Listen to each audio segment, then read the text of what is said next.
city only see dick. Travel on this one-way path, fuck the scenic. Shine across the horizon like a phoenix rising. And hello to everybody out there in radio/podcast land. This is Matt from the Rub Wrestling Podcast with Chris and Josh. And we are on episode, Chris, fill me in. What number are we? 23, 24, 37? 23. Number 23. We're the Michael Jordan of podcasts. That's what we're going to keep it as right now. Run it down. Josh is giving us some scissor signs in the thing, so scissor me timbers. Let's get this running. And basically, if you do have us, you can reach us at for anything that you do need for any of our podcasts. Follow, like, subscribe. You can find us on Apple. You can find us on Spotify. You can find us anywhere there's a podcast. YouTube, Google Play. We got metrics that we look at. YouTube's doing pretty good from what we've been hearing. So wherever you find us, just give us a like if you want to hear all of your wrestling rumors and needs. So this week, we're going to be talking about mostly the storylines and the matches that are going to be going into Full Gear 2023. I don't know where the venue is, but I do know it is on Saturday night. And we're doing the podcast one day early here, boys. Now, talking about a couple things. Chris, we were talking earlier about, how I was watching Uncle Buck because I have a vacation going on right now. And, and I love it when Buck goes to meet the little girl's teacher and she's got that big wart on her face and he's like, hey, Buck Melanoma, nice to meet you, yada, yada, yada. So my question to you ends up being, what's your favorite John Candy movie? God rest his blessed soul. But what would be your favorite John Candy movie? It's Uncle Buck, hands down for me. Okay. Shoot. Maybe Planes, Trains, and Automobiles. That's a good one as well. I think, yeah. I dated a girl one time who said that her favorite was The Great Outdoors, and I basically dumped her ass 3 days later because that's a stupid answer. Other than that, we're going to go with Josh. Josh, we'll go with somebody. I know you've watched your fair share of John Candy movies, but I'm going to go with a little different route for you. What's your favorite Chris Farley movie? Because I'm going to watch some of those tonight. I'm going with Tommy Boy tonight is what I'm going to watch. Who shot the couch? Who shot it? Who shot the couch? And yeah, Tommy Boy. I think. And for my John Candy, it might be Cool Runnings. Oh, John Candy was in Cool Runnings. Holy shit. Totally forgot about that. It was. Hey, Senka, you dead, man? Nah, man. But anyways, good kickoff with some of the movies. But, all movies have storylines. Going in with AEW, going into Full Gear, we're going to talk about some of the storylines. We came up with a list that we think will be really good. We're going to kick it off with a really good one, which will probably lead into our last topic as well. It's going to kind of be start in the beginning, end up at the end. But you know what? We've talked about the past few weeks, and it keeps changing. We originally thought Edge was the devil behind the mask. We're seeing a lot of different things that are kind of happening here with this whole situation. And, obviously going into last week where we saw the Acclaimed get attacked and basically thrown through, I think Bowens was thrown through a window. We saw about 6 guys that were there. Now, they've kind of asked, and apparently behind the scenes they know who the devil is. A lot of the talent already knows who it is, but it is this big secret. And apparently one of the rumors that we're hearing is that those guys that were all there, those 4 to 6 guys that were around, are actually part of whatever's going to be coming out on Saturday night, if it comes out on Saturday night. Fingers crossed, we're all hoping. But the question ends up being, really, who is it? We don't know who it is. We've said at one point we thought it was Edge. We're saying it's all this. Now, we're seeing like there's 6, 7 different guys. Chris, who do you think is the front runner at this point? If you were to give 2 names who you think it is, I want to hear your reasoning why you think it's them. Because we're hearing Punk, we're hearing Britt Baker, we're hearing Adam Cole, we're hearing Dolph Ziggler, we're hearing Matt Riddle, we're hearing Tony Khan himself. The only person I haven't heard is Jesus.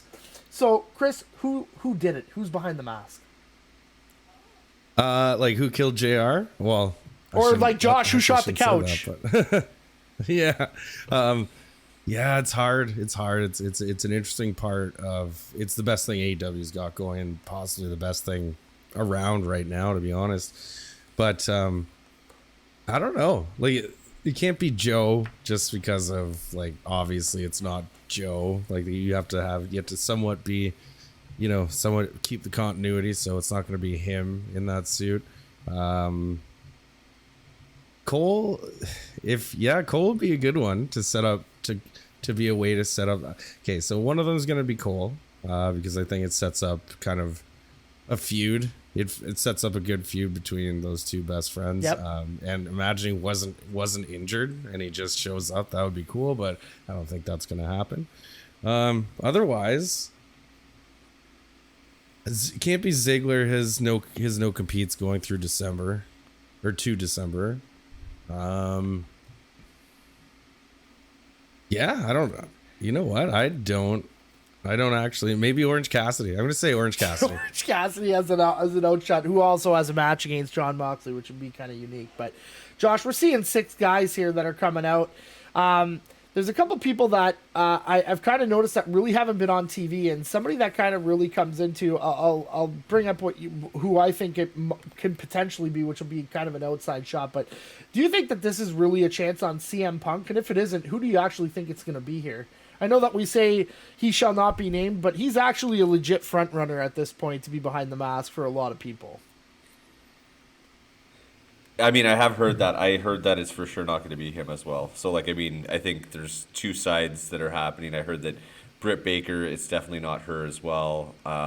So, I mean, I like that it's really, I have no clue who it could be.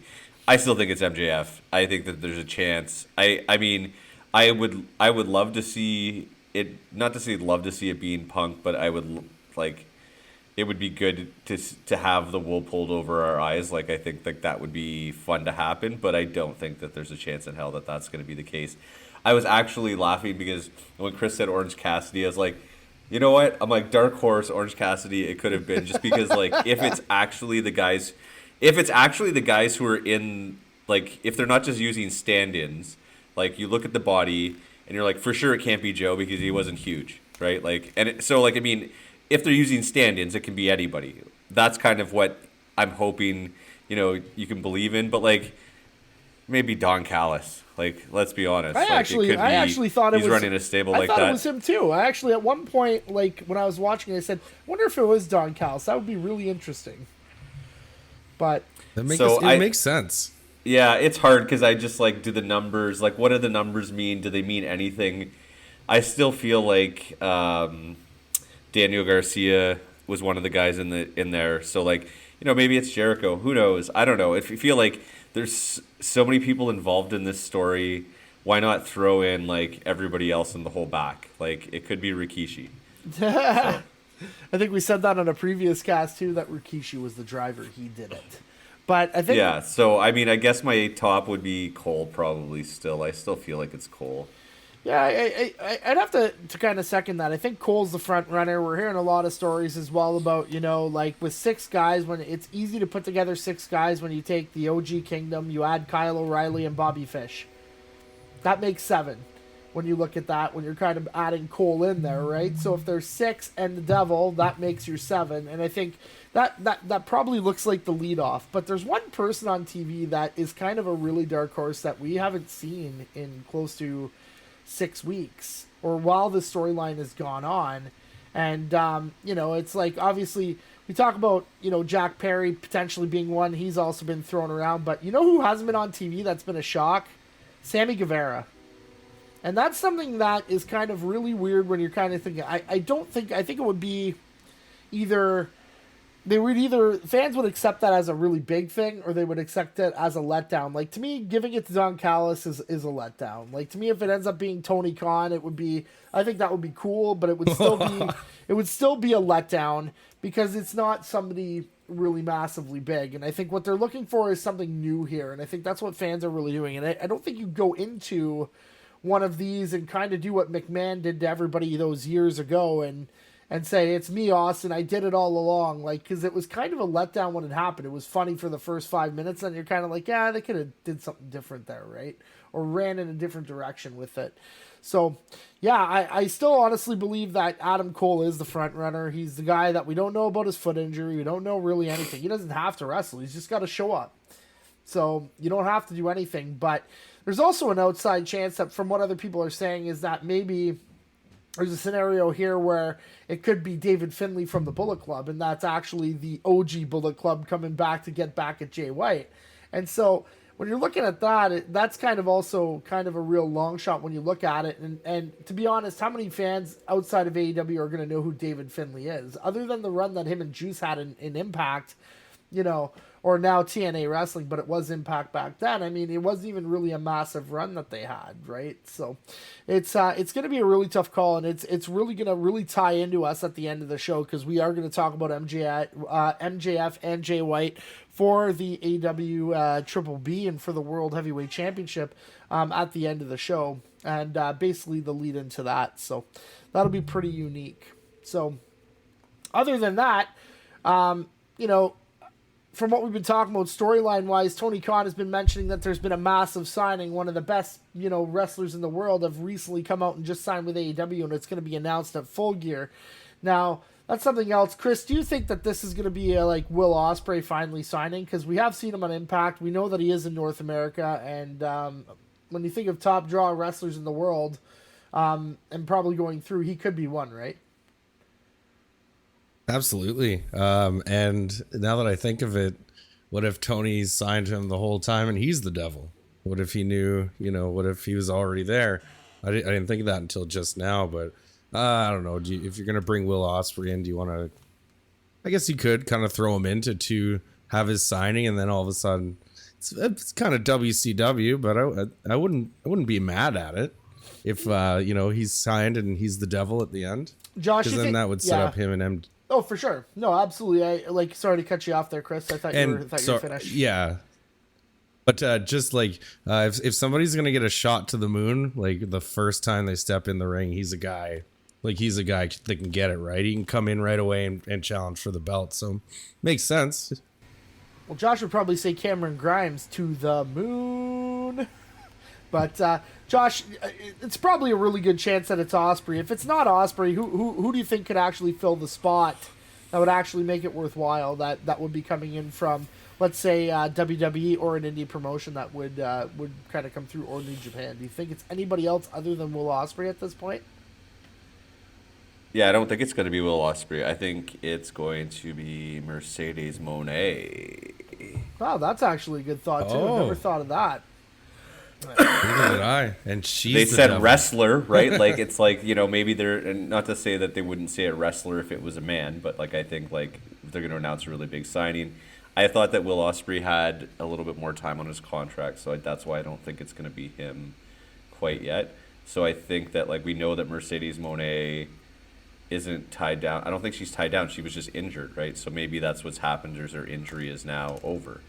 I also wanted to say that I think that with Sammy Guevara, I think he's hurt. I think that's why we haven't seen him for a while, because didn't he have a concussion recently? He does, yeah.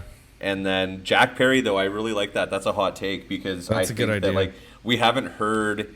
They never really talked about what his punishment was for the all-in thing, right? Like he got suspended, but we haven't really heard anything about him. Like, Tony's been pretty transparent with everything else, so maybe it's all a work. It's all a work. Even Punk's suspension, it's all a work. I would love for that to happen. Not because Punk would be back. Oh, for sure. Because it'd be fun. The thing that throws me off for Punk's scenario is actually like how like the talks with the WWE, and that's really kind of thrown me off. And I know that we're trying to figure out who signed and all this stuff, and we're kind of going back to the first topic, which is completely fine. I like Mercedes Moné as a take. I think it would be an instrumental signing for them to say that they're actually going to be around in the women's division. And I think that's really somebody that can run the ball for a few months and really get the best out of the roster and help improve. Because I think some of the stuff we don't see behind the scenes is a lot of the stuff, the techniques that other wrestlers can show other wrestlers and go through. And the women's division is pretty strong in the WWE and also in Japan. And, with WWE signings and really them doing the pickings out of, Asia, especially, like I heard WWE is looking at bringing in Julia, which is somebody that I thought would be an instrumental signing for anybody. I thought that would have been one of the best signings for AEW. And the return of Kairi Sane is another one as well.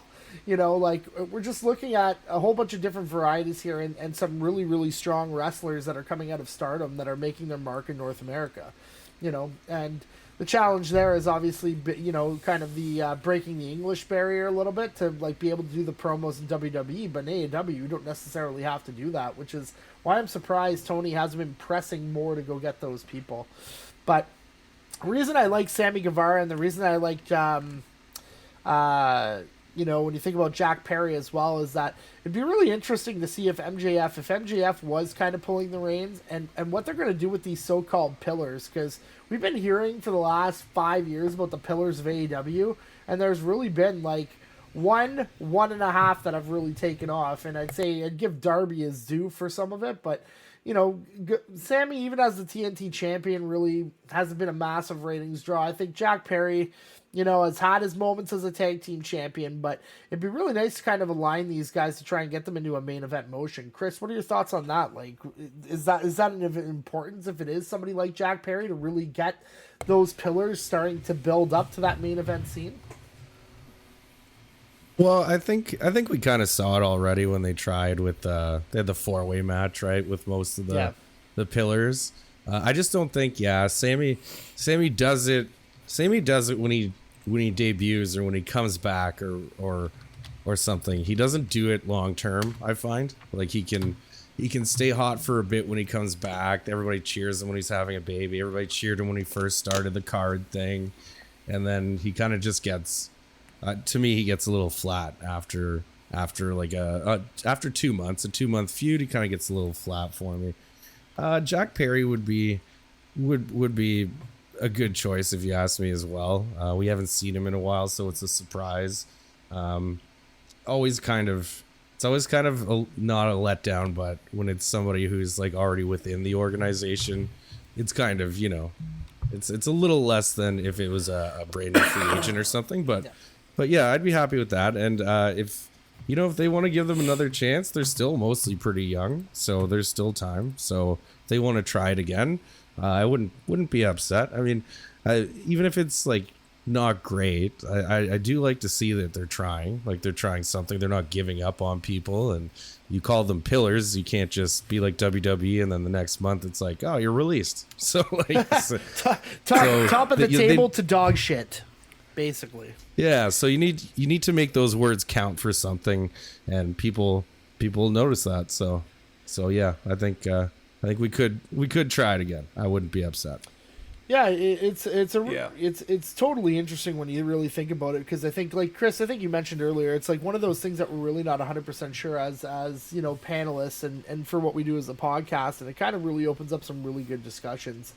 So when you're kind of looking at that, I think that's really where we're kind of leaning towards for the stuff that we have to go. Is anybody have anything else they want to, like Josh, anything else you want to add to this topic for this? Do you think that's important? Could it be somebody that's out of left field too? I mean, yeah, it could be anybody pretty much. I think that it would be interesting if what's happening with Jack Perry is kind of like what happened with MJF, where he's actually like he's out, but they're like encouraging to put on some muscle, because like imagine he comes back and he put on 20 pounds of muscle. Oh my God, get out of my head, man. Like, I was just thinking the same thing, like and I was going to ask you that, and I forgot the question.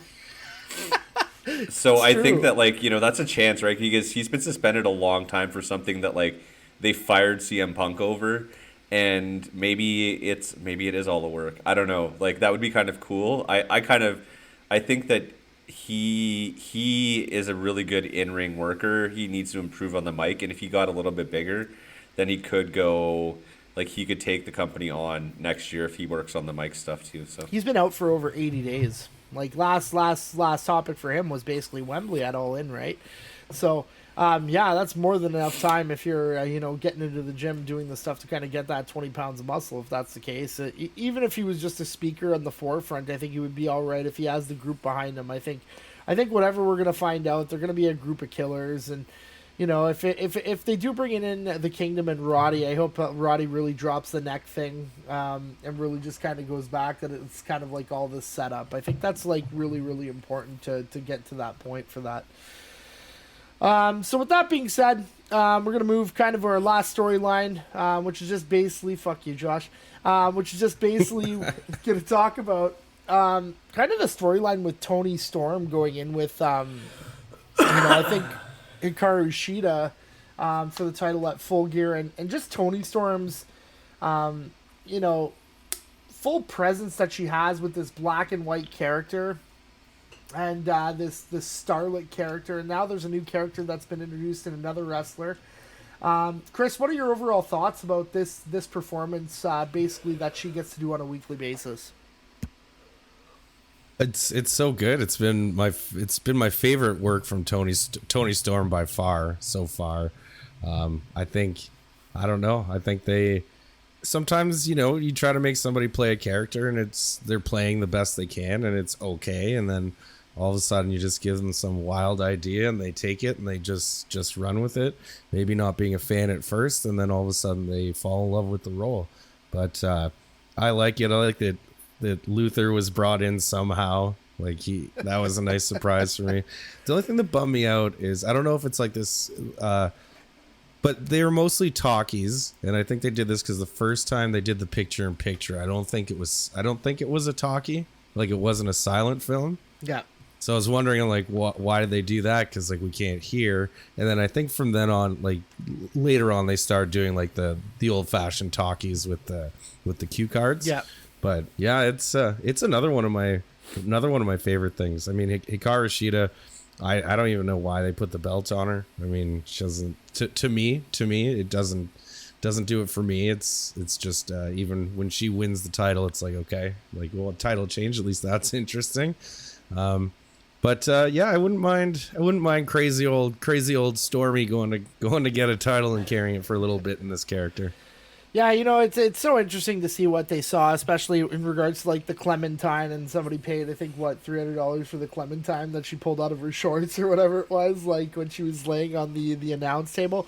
Like it's just there's so many little things in this character that are so unique when you look at it. The adding of like a deathmatch legend in Dr. Luther as a butler, and then this other wrestler that she used to wrestle with, I'm trying to get the name, but I think her name is Mariah something, and she's a great wrestler, like especially on the indies when you're kind of looking at her performance. So I think sorry, a little parched here. The addition of her coming in as like kind of like this fan that's like obsessed with her is going to be kind of cool too. But the whole Starlet thing's been really good. Josh, what have you really thought of? Do you think that Tony Storm's performance as this black and white starlet, this actress, this kind of Marilyn Monroe-esque actress, has been really, really good for her career? I mean, I think it's definitely, I wasn't sure where it was going when it first started, because it kind of came out of nowhere. Like, she went from the, whatever that group was it the Outcasts? Radicals? I can't. Outcasts. The Outcasts, sorry.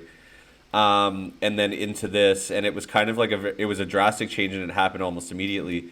So I wasn't sure, kind of similar to what Chris had thought. It was like, originally for me, it kind of felt clunky with how they were like using her through the commercial, and it didn't seem like it fit. And then once, you started paying attention to it more, it's definitely interesting, because I think that like one of the things that AEW does poorly is it doesn't highlight its female wrestlers as well as it should. And so I think that like this gave a different avenue, especially with all that's going on with MJF, like for someone else to take a little bit more time. And I think Tony Storm is doing a great job. I enjoy the talkies, enjoy the black and white. The addition of Luther's interesting, and the fangirl kind of thing. I agree about Hikaru Shida. Like, it didn't really make sense, but maybe she's just there because she's someone who can easily lose to Tony Storm. But it'll be interesting to see where it goes from there, because Tony Storm was like a losing wrestler the last time we saw her. So, they're gonna have to build her up again and keep her that way. So if they're gonna push her like this, so I'm interested in it. There's gonna be some good feuds. I'm glad she's away from Saraya. It's not, I kind of feel bad for Ruby Soho, because she's kind of been, giving the rub to people lately, putting her eyes to the sky. So, but I'm happy to see Tony Storm. I like her. Yeah, I think it's been a little bit of a difficult thing. I don't really the other thing I don't really agree with is just Shida having the belt. Like, Shida just, I found, other than her winning that first title that she had, when she went out and she was like the first AEW Women's Champion or whatever, This is more of like just a filler position because you know what I think. You know, you look at Dr. Britt Baker. She's been doing a lot of work with her dentistry. She's also been like kind of watching Cole at home, I guess. You haven't seen her on TV a lot recently.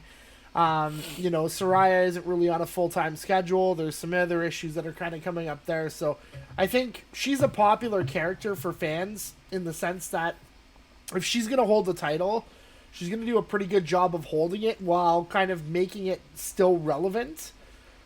Where until you can kind of get that bigger name in there that's really going to kind of hold it on. Like you were mentioning Mercedes Moné as the signing. Like, that would be unbelievable. As a signing, and that would be somebody that you're going to run with that title for probably, 6 months to a year if you're really going to go through it and do it right. So, I think time's really going to tell. I really love this character. I didn't like it at first. Thought it was stupid. It didn't really. The transition going from the outcast to what she did as like this crazy person wasn't really making a lot of sense to me. And then all of a sudden, when she started wearing the kimonos and started doing the hair and everything was kind of coming up in the accent, then it started all kind of making sense. And so now that we kind of forget like her time in the Outcast and we're looking at her just at her, I think it's a great character and I think it's something that she could run with for a while. Like, is it something that would define the rest of your career? No. Like, I mean, you're going to have to be adaptable and figure out something that's going to come out later. But for right now, this is great to run with. You can run with this for a couple of years and it'd still be great for the show, right? So, I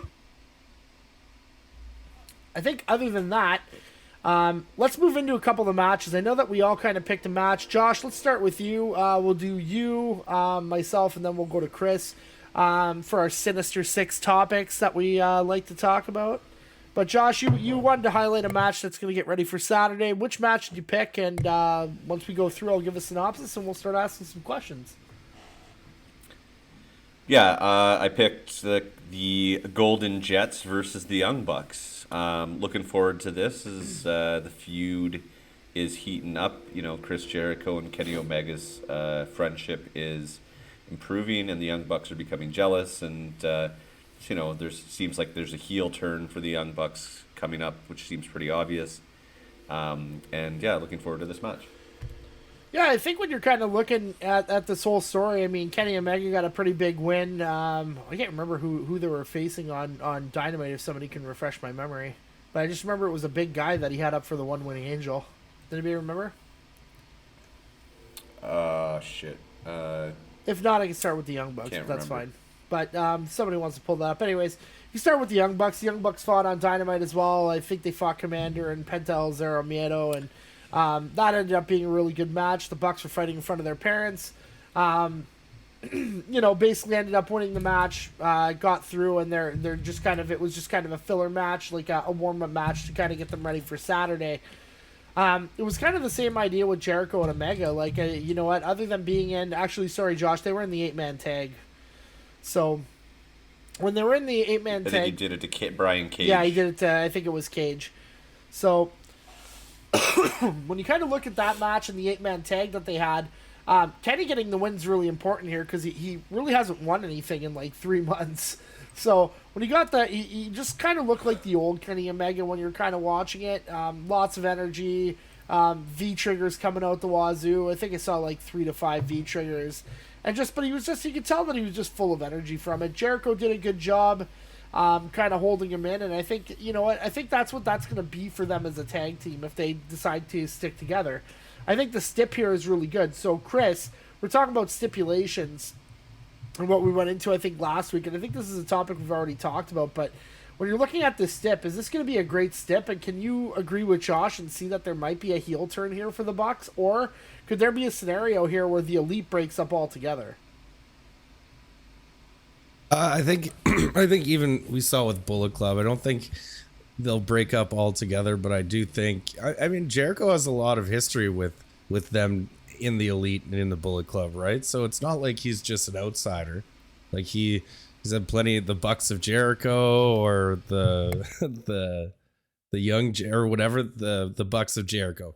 But so it's not like he's a stranger. So Yeah, the stipulation of them breaking up, especially because it's fairly fresh, it's fairly young, and I think if they're building up momentum, they've wrestled each other. Maybe they want to do a little tag team run. Tony seems like the guy who would probably let that happen. So I don't see them breaking up quite yet because I don't really know where that would go. Like they would just go their separate ways and. We built this, so I think it's building up to something where, yeah, we can see a Bucks heel turn, and yeah, watching the old stuff, it was good because there was never, oh, are you out or are you in? It was still being in, but the infighting would be very, very published to us. We'd be able to see everything that happens, right? They'd still like hang out, but then all of a sudden one would go off and do their own thing all of a sudden, which is out of character. So I hope they bring some of that back, and we see that for a little bit. Yeah, I think it's going to be, it's a really interesting match, and I think all those guys together, especially with the addition of Jericho and everything that you've had there, there's a lot of like histories and there's a lot of work history between them all, and I don't know if it's going to steal the show, but I don't think you could ever write off Kenny Omega or the Bucks or Chris Jericho from potentially doing that, right? Like I think in a lot of cases. When you look at this card, there's a couple matches that really could steal the show here, and I think that's definitely one. I really love the stip. I love the fact that there's something on the line for both teams here, and I think it's going to make for a lot of close falls. I don't think we're going to have a no finish here. I don't think we're going to have anything weird. There is going to be a victor in this match, and whatever's going to trigger from the stipulation is going to happen, and then we're going to see the fallout from that. So I don't think this story's over by any means. I think it's just beginning, and I think that's going to be the interesting part of it. The question is, who are the outside, factors that are also going to make this part of the storyline moving forward, and that's going to be an interesting part of it as well when we kind of do that. So I think other than that, Josh, is there anything any questions for you, Josh, when you're kind of sitting there, trying to think of, where do you see this match going? Who do you think ends up winning this match? Do you think it's Jericho and Omega, or do you think the Bucks actually win it out and they kind of go through here? Yeah, no, I think it's going to be Omega and Jericho. I just agree with Chris that, if you're going to have this build-up to just then break them up at, the first chance, I guess I just feel like there's more momentum going the opposite direction. Gets Kenny Omega and Chris Jericho out of the singles picture, gets them in a title, gets them enough attention, keeps them on TV consistently, putting in good matches, gives Chris Jericho a tag partner who can, help him get through matches a little bit more. Not that he needs it, but just gives him a little bit less time in the ring, kind of like what Sting and Darby Allin are doing. So yeah, for sure. I think I could see it going honestly either way. I think I'd probably lead toward where you guys are going with the outcome, but I think if basically I like to look at the plan B, and I think if the Bucks do win and they separate, I think we are going to see Jericho and Omega go at it again, and I think that's what will probably lead to if the Bucks do end up winning. I'm kind of hoping, I kind of do want to see if Omega and Jericho will kind of make a run at the tag titles. I think it'd be pretty unique if they did. And I think they're both very high caliber to hold it. They're more than capable of being able to run with those belts and make them go through. And especially with what we're going to see at Full Gear with the 4-way for the tag titles, we're really going to see who's going to come out of that, and that's going to be interesting as well. So is it going to be Big Bill and Starks? Is it going to be FTR? Is it going to be the Facción Ingo Bernable? I always say it incorrectly. But, who's it going to be? What's going to happen out of that match is going to be really, really important. So, the match I wanted to go through that I think is going to be the match that steals the show is going to be the Texas Death Match with Swerve and I believe everybody's now calling him Hangman. Hangman Page. So, just the whole storyline of this has just been nuts, with Swerve breaking into basically, Hangman's house and basically going in there and trying to make Hangman's house Swerve's house. And, obviously, for those that don't know, Adam Page had a kid recently. They did a scene where basically Swerve was standing in the baby's room and basically put whatever that was there, left a t-shirt and basically screwed off. And that's been the main consensus of this whole back and forth, has now been that, hey man, you've now been in my house and now I'm pissed off. So Chris, I'm sure you were ecstatic with everything on Wednesday night when you got to see Prince Nana come out and do his dance.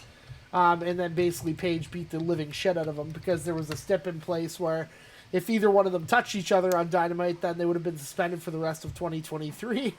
Promo was a little bit good in the sense that, Paige went off, but you didn't really hear a lot from what Swerve had to say, which is fine.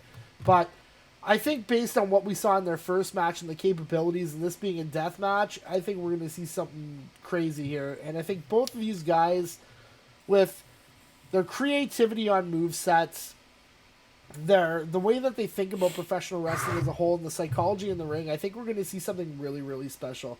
Josh, what are your thoughts? I mean, we talked about Swerve in the past. We've talked about Hangman Page in the past. Two high-caliber athletes. Do they have the ability of stealing the show in this kind of stip? Oh yeah, I think this match is going to be great. It's going to be really. I haven't. Not to say I haven't seen a lot of Texas death matches, but a death match. Ooh, I think with these two guys, they're going to give us, probably the best match of the night, just based on the rest of the lineup. I do see, I have been looking at the betting odds, and they do have Hangman in favored, but I actually would like to see Swerve Strickland win this one, because I'd like to see him get a push, a little bit more of a push, and put him in the title picture eventually. And I think that Hangman can take the loss because of some interference or whatnot, but it's probably going to be Hangman that wins this. So I think it's going to be great, some high flying. Hopefully neither of them get seriously hurt, because these matches, or when Tony has these crazy matches, it usually ends up with one person getting injured and being out for a little while. So hopefully that's not the case, but I think it's going to be a great match. Is this the second or third of their? Will this close the book? No, this is going to be. This is being set up as the second one. So personally, what I'd really like to see is, and I don't think it's going to happen, but I'd love to see the third one be for a title somewhere down the road. So I would also kind of agree with you, Josh. I'd love to see Hangman win, but but that's where it would be. It's their second one if they go through, because Swerve won the first. I said one. I want Swerve to win. Oh, I heard. Oh, sorry. I thought you said you wanted you think Hangman's going to win. No, I think Hangman's going to win, but I'd like to see Swerve. Sorry, win. Did Swerve won the first one? Swerve won the first one. Yeah, okay, so maybe then, you're probably... I mean, it's probably going to be Hangman for that reason, because then it sets up the trilogy. But I still... I like Swerve, so... No, I'd like to see Hangman lose. So do I. I'd like to see Swerve take it down, too. But I think for the longevity of it, and I want to see this feud go on a while, I think it's better if Hangman does win this one. Now, Chris, I'm going to come over to your house right now. I'm going to drink your milkshake. I drink it up because I just want you to think, is there going to be blood? Because there will be blood on Saturday in this match, yes or no? Oh, there certainly will be. There absolutely, we know blood will be spilled, especially during this one. But the build-up's been good, and we got the closest thing to Brian Pillman pulling out a gun in Steve Austin's house than we've seen in a long time, and so it's been a good build-up. I think. Like I said, kind of sometimes things stick, and I think they kind of just said, okay, we have Hangman and we have Swerve, and they're both just sitting here, and we have nothing to do with them. Let's just put it together. Let's see what happens. And then now it ends up they're working well together. I agree with Josh totally. Where this probably be match of the night with those two in the ring doing what they do, and whatever they do, it would be good to see them finish off the trilogy with a title. Is that going to happen in the next little while? I don't think so. But what if one goes off and wins the title, and then, they bring it back and freshen it up? You never know. But I think that would be a perfect way to finish it off, because they've devoted some time to this. This has been going for a while. This is a second pay-per-view. So there's got to be a payoff. Is it going to be tomorrow? I don't know. I think it's an easy setup for a trilogy. Yeah. I think if you finish it off and you look at a different version of this, maybe it's not for a world title. I think what we really need to see here is this is a perfect spot for what we were kind of talking about last week about a TV title or something like that, where there's something on the line here that's I love this feud because it's personal, and that's what makes it so kind of cool. And like, so kind of doing what they're doing, and Hangman talking about Swerve's wife and kids in the promo on Wednesday night, and just kind of really going off and really just making this whole thing super personal. If the third's for a title, why not try to elevate the TNT Championship right now? Like, who is the TNT Championship right now? Like, why I don't know why I'm drawing a blank, but who has that belt right now? I'm drawing a blank as well. So that's my whole point right now. Isn't it Christian?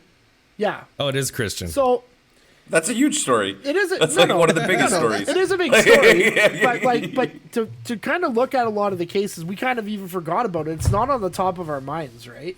Like, so that's kind of what it is. Like, we're kind of looking at like that TNT title is now lost in a shuffle of an 8-man tag, right? So. When you're running 4 pay-per-views a year and you're really trying to get a belt over, like, you can even argue at this point that the International Championship has more value than the TNT Championship because it's defended all the time. And that's like, it's the value of what that belt brings and the meaning of it and the matches to it that really enhance it, right? It's like why everybody loves the Intercontinental Championship. It's because there's so many great people that have had it. That the history of that belt is unbelievable. You're creating a history with your second highest belt, but nobody can remember who really won it. So, and it's not that Christian. So what you're saying is AEW needs more title belts. No, I'm saying that they need to make they need to make the value. They need to get rid of the FTW championship. They need to defend kind of what we said the other week about the ROH being on ROH. But the whole point is you have to make the value rating of that belt more worthwhile, and it doesn't do any justice sitting on a guy's shoulder when he's in an 8-man tag and it's not being defended on a pay-per-view, in my opinion. So I don't disagree. I think that it's just that there's only 2 matches that aren't title matches in the pay-per-view so far. So no, for sure, and I totally agree. I totally agree with what you're saying. But you look at the person who least needs a belt on that card is Christian, right? So like, give it up, and then that's what's gonna make like. So Chris, you kind of said it. It's like, well, we got Paige here, we got Swerve here. Let's throw them together. I don't think that that's the case. I really think that this is the ability to take Paige's top name talent to build Swerve up to get up there. And you have this chance to do it, but there's nothing that, like, it has to be personal. There's no other way for them to kind of get that credibility. So, I don't know. I'm not saying it has to be a title match. Like, I love bitter feuds, and I think they're great. People remember them. Like, we're all going to remember Pillman and Austin. Like, and again, why do we remember it? Because we remember the gun, right?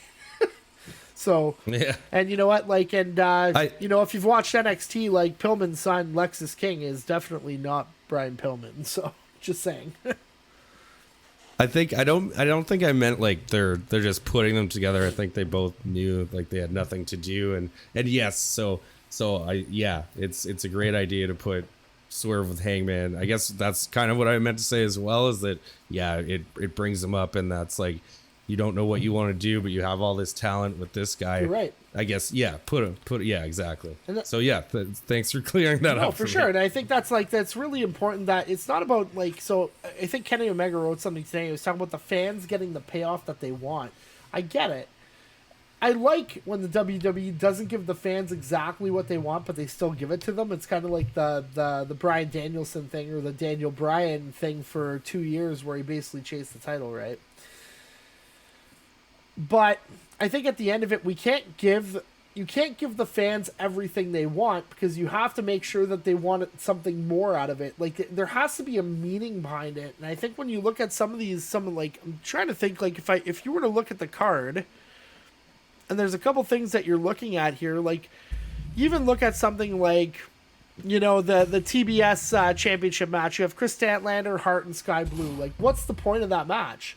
Like, what's the point? Is it, like, why are we having it? Is it to get Sky Blue or Julia Hart over? Because I can't see them beating Statlander on Saturday night. So to me, that's almost a waste. There's no drawback to that. Josh, what do you think? Am I right or am I wrong? No, I mean, I think it's just, again, classic women's booking, where they need to get as many women on the card as possible.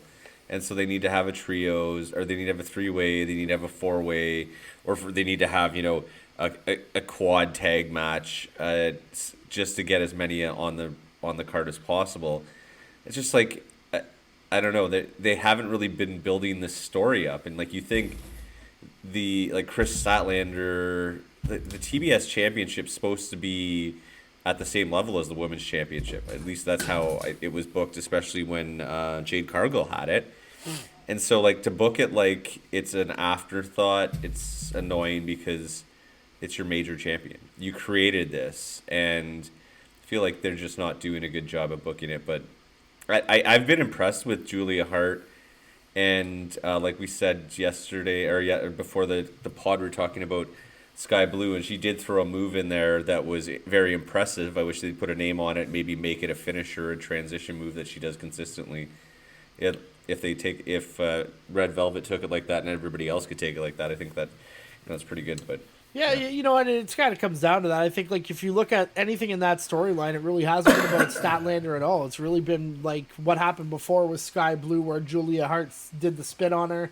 Now Sky Blue's trying to do this heel turn, and then basically did this tweener pull where she kind of spit in the face of Julia Hart, and then it's really about them. It's not about, like, so why even have Statlander in it at all? Like, I would just do a grudge match between those two. Either put them at the beginning of the show or close to the beginning of the show, or put them on the pre-show and just have them kill each other for like 10 minutes. I don't know. There's more of a meaning to that than bringing in Statlander, who's like 6 foot fucking whatever, who's gonna like really just towers over both of them. And then just having her retain really does nothing for them. Like Sky Blue's record, if you saw on Dynamite, I know we're getting a little off topic. We'll go into Chris's topic in a sec, but Chris was fixing his door. So, when you look at Sky Blue's record, it's like 27-23. And so, other than the win streak she's been on, she was a losing wrestler in 2023 before this 6-7 fight win streak that she's on.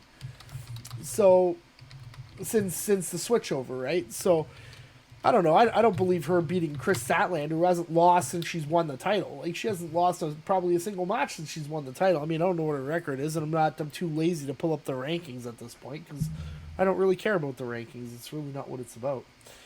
But, anyways, time will tell to see what happens with that. But I think that's I don't know. That's kind of like my what slices my salami right now. Sorry for stealing some of that thunder, Josh. Yours is better than mine always, but. Now, we're going to the final topic for the end of the night. We're coming into the meat and potatoes. We're circling back from the front of the show. So, Chris, you picked MJF and Jay White, correct? I did, yeah.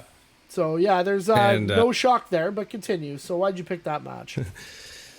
I mean, we have to. We have to talk about it. It's the one I'm excited for the most because I think the Devil's going to come out and we're going to see, like, that's what I want to see. So, and I love the build to this. Like I like the way they did it. They kind of brought Jay White in, and he was kind of an outside surprise challenger. And then, like when I first saw it, I was taken aback. And then they both did the promos the first night, and I said, okay, yeah, this could totally work, and it's perfect for Jay White to just come in, steals the belt. I've always been a big fan of belt stealing. I've loved the feuds that have the belt stealing, and proclaims himself champion. So yeah, if MJF gets that back, or I imagine he's gonna win. I don't see them putting it on Jay White right now. Not to say it can't happen, but I think MJF will retain, and then we'll see who the Devil is, and then we'll see how it goes from there. We'll see how the finish goes, because I think the finish of this match is going to tell us whether Jay White's out of the picture now or whether something's going to keep going. So I'm just trying to think of things that MJF could be set up for.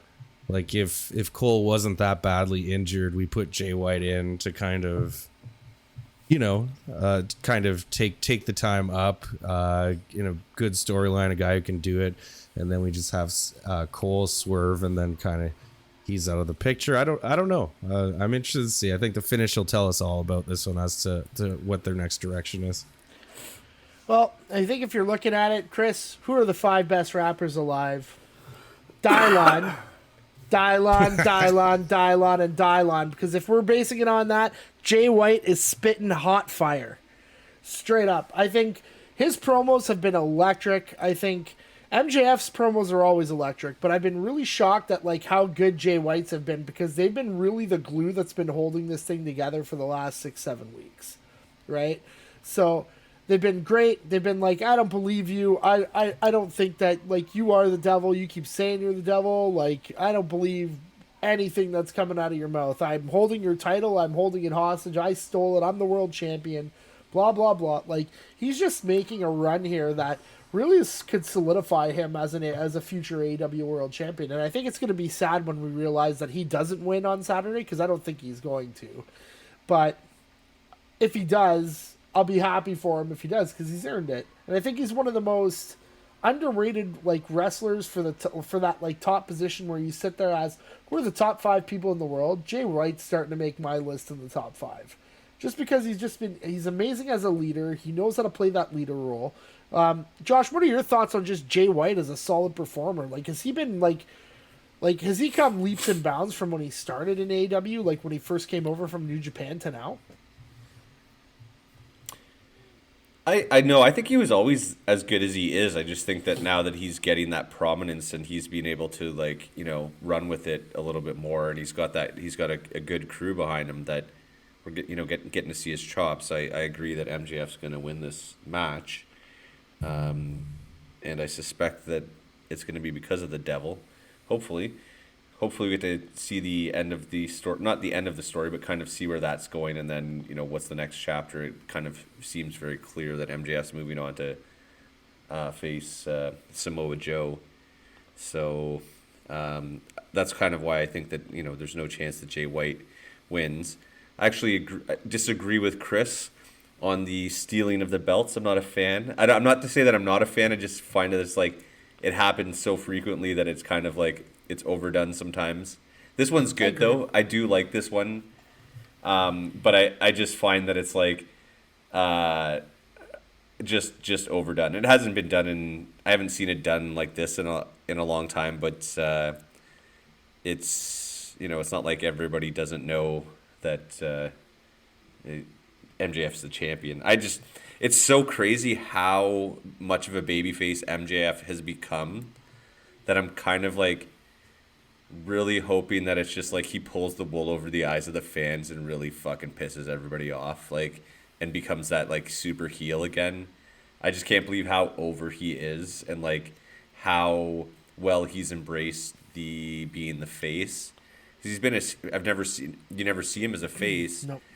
And if he's moving on, I think that this has like been what Tony's let him do, is showcase the ability to go play both sides and do the, you know, more bubblegum kind of promos that WWE would need to see out of him for him to be, you know, able to do what he does properly. So I think like if he hasn't already signed a long-term contract with AEW, that like it's crazy like how over he's gotten as a face. So, no, I totally agree. And the funny thing was, I read an article that came out today with him in it where he was like really didn't want to do it. And he was saying like, I don't know how people are going to take it. I'm really adamant just kind of staying in the heel role, and it really kind of forced him out of his comfort zone. We got a dog that's running roughshod in one of the things.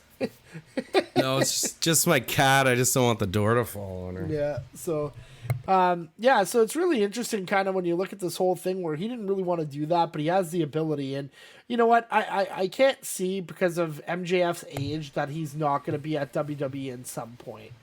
Personally, I hope he stays with AEW for at least another few years, just to really kind of hammer down, you know, have your legacy. There's nothing wrong with going, but I'd love to see what MJF could do, like, for me as well, abroad. Like, what would he do overseas in Japan? What can he do in Mexico and these other places, and really kind of have, you know, he can potentially make more money doing what he's doing and just traveling the world and being what he's doing, instead of actually going to WWE and wrestling 200 and some spots a year, right?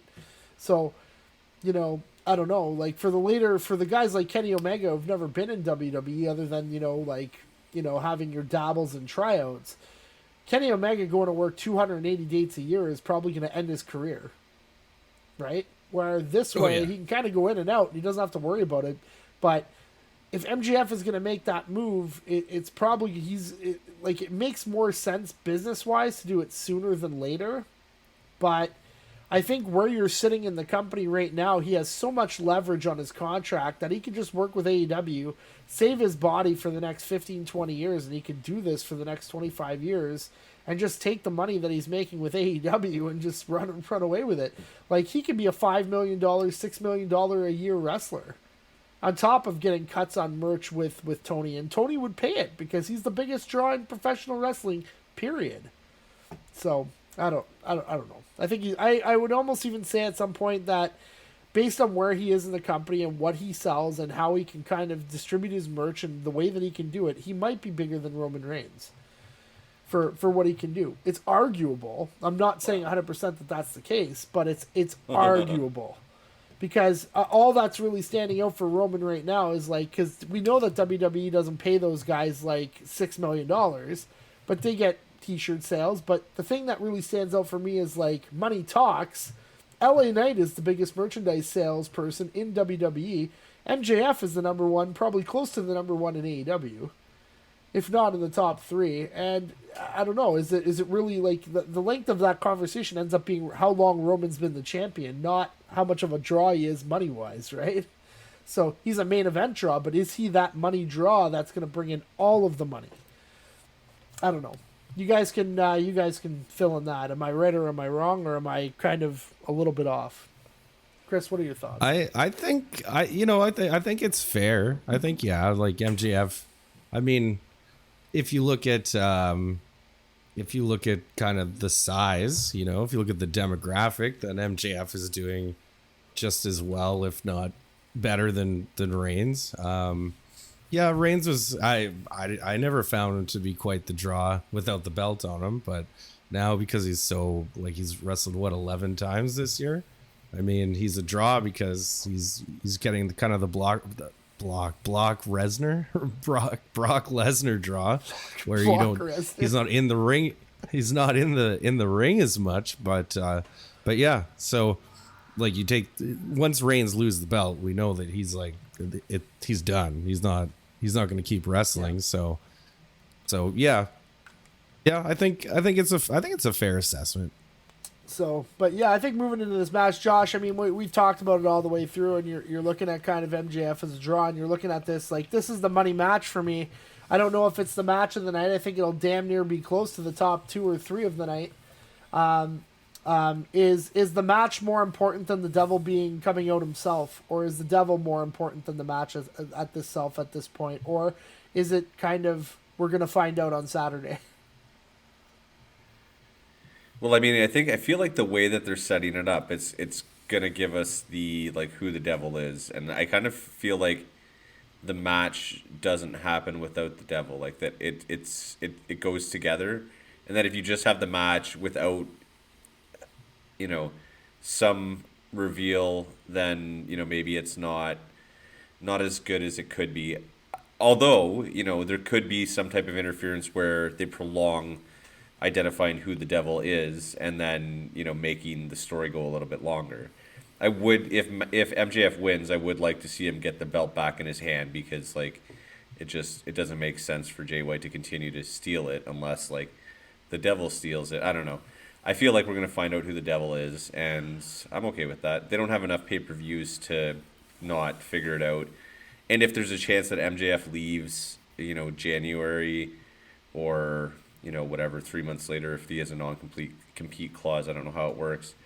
But if he's leaving soon, then you're going to have to take the belt off of him before he leaves. But, maybe we just don't know what the real story is. So I think the final point of this is that really the only time that it's ever been drawn off where we've seen somebody where the payoff never happened in this scenario with somebody that's masked.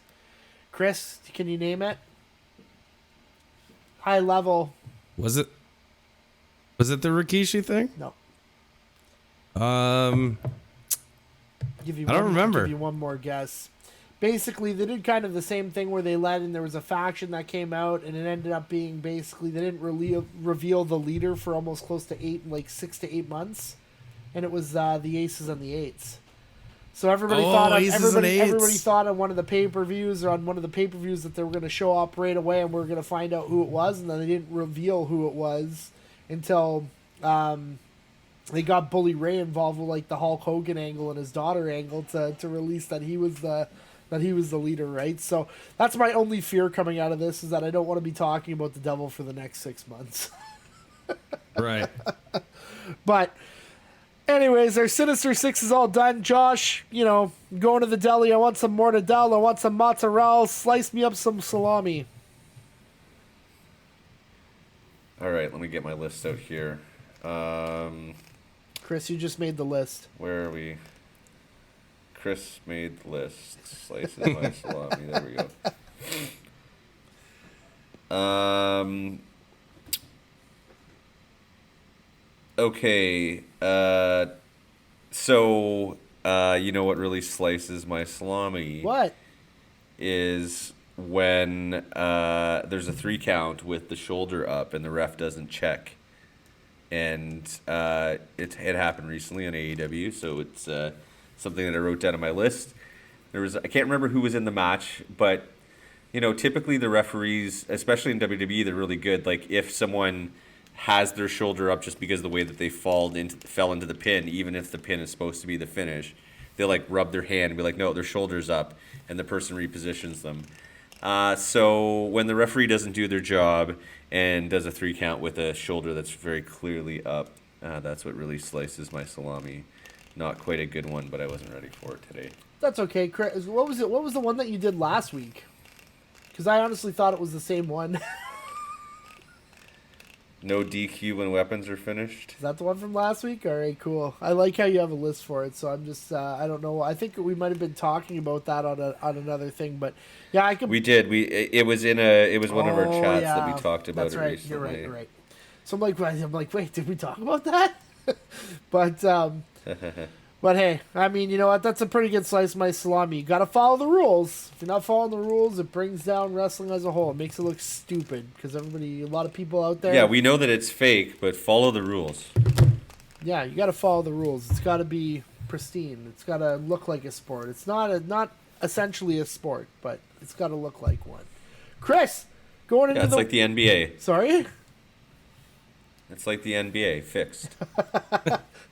And the NFL scripted. It's all over. Oh yeah, for sure. Chris, anything? You ever see those like guys who like talk about the bets and how they're like, oh, why did that guy stop on the 2-yard line NFL one and not from score when the over under one? Yeah. Stop betting over unders. That's the reality. But Chris, other than that, anything else you want to add for tonight's show? Anything else? Any final comments? I don't know. I'm looking forward to Full Gear. I haven't really watched a lot of wrestling. Been pretty busy, but I have nothing scheduled for Saturday. I think I might go bowling tomorrow. So, getting old, I'll be a little tired. So I think a nice night on the couch watching some Full Gear will be pretty good for me. Yeah, everybody loves a good bowling. Josh, with that, any final comments? Anything that you'd like to add or say?